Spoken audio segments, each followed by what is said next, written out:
另外 means in addition or besides. 另外 In addition, or besides, or moreover.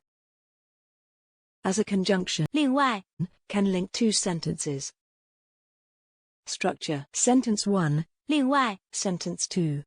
Note: 还 or 也 is often used after. 另外希望你不要再迟到了。另外，你应该穿得正式一点。 I hope you won't be late again.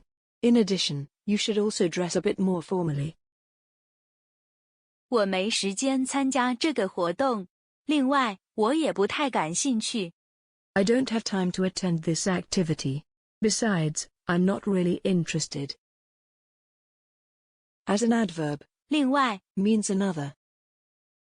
另外 Plus, verb. 今天我没空，能不能另外安排时间？ I don't have time today. Can you schedule it another time?